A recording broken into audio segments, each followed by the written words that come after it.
ನಮಸ್ಕಾರ ವೀಕ್ಷಕರೇ, ವಿಶ್ವದರ್ಶನ ಡಿಜಿಟಲ್ ಕಂಟೆಂಟ್ಗೆ ಸ್ವಾಗತ. ನಾನು ನಾಗವೇಣಿ.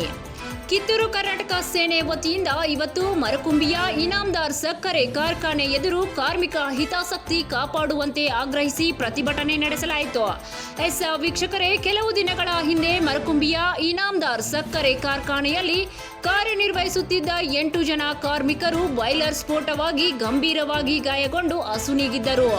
ಈ ಕುರಿತು ಮಾತನಾಡಿದ ಕಿತ್ತೂರು ಕರ್ನಾಟಕ ಸೇನೆಯ ಅಧ್ಯಕ್ಷ ಶಿವಾನಂದ ಕೋಲ್ಕರ್, ಕಾರ್ಖಾನೆಯ ತಪ್ಪಿನಿಂದ 8 ಕುಟುಂಬಗಳು ಬೀದಿಗೆ ಬಿದ್ದಿದ್ದು, ಇಷ್ಟೆಲ್ಲ ದುರ್ಘಟನೆ ನಡೆದರೂ ಇದುವರೆಗೆ ಒಬ್ಬನೇ ಒಬ್ಬ ಕಾರ್ಖಾನೆಯ ಮಾಲೀಕ ಬಂದು ಕನಿಷ್ಠ ಪಕ್ಷ ಸಾಂತ್ವನ ಹೇಳುವ ಕೆಲಸ ಕೂಡ ಮಾಡಿಲ್ಲ.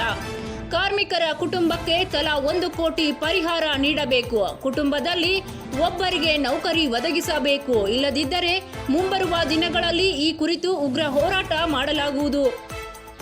ಕಾರ್ಮಿಕ ಸುರಕ್ಷತೆಯ ಕುರಿತು ಮುಂಜಾಗ್ರತೆ ಕ್ರಮ ಕೈಗೊಳ್ಳದ ಕಾರಣ ಕಾರ್ಮಿಕರು ಮೃತಪಟ್ಟಿದ್ದು, ಭವಿಷ್ಯದಲ್ಲಿ ಕಾರ್ಮಿಕರ ಸುರಕ್ಷತೆಯ ಕುರಿತು ಸೂಕ್ತ ಸುರಕ್ಷತೆ ಇಎಸ್ಐ, ಇಪಿಎಫ್, ಇಡಿಎಲ್ಐ, ಪಿಎಫ್ ಕಾರ್ಮಿಕರ ನೀತಿಯಿಂದ ಭದ್ರತೆ ವ್ಯವಸ್ಥೆಯನ್ನು ಒದಗಿಸಬೇಕೆಂದು ತಿಳಿಸಿದರು.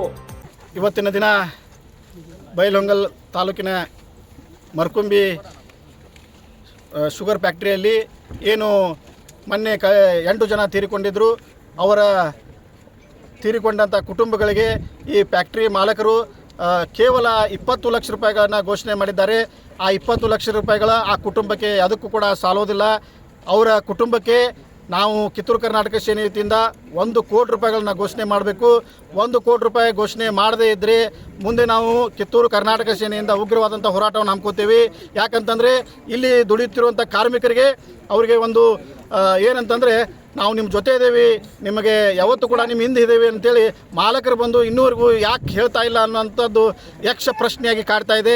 ದಯವಿಟ್ಟು ನಾನು ಮಾಲಕರಿಗೆ ಎಲ್ಲರಿಗೂ ಮನವಿ ಮಾಡ್ಕೋತಾ ಇದ್ದೀನಿ, ದಯವಿಟ್ಟು ನೀವು ಅವರಿಗೆ ಪೇ ತುಂಬಿದರೆ ಅದನ್ನು ಕೂಡ ಸರ್ಕಾರದ ವತಿಯಿಂದ ಸರಿಯಾಗಿ ಅವರಿಗೆ ಬರ್ತಕ್ಕಂಥ ಅನುದಾನವನ್ನು ಮುಡಿಸುವಂಥ ಕೆಲಸ ಪ್ರಾಮಾಣಿಕವಾಗಿ ಮಾಡಬೇಕು.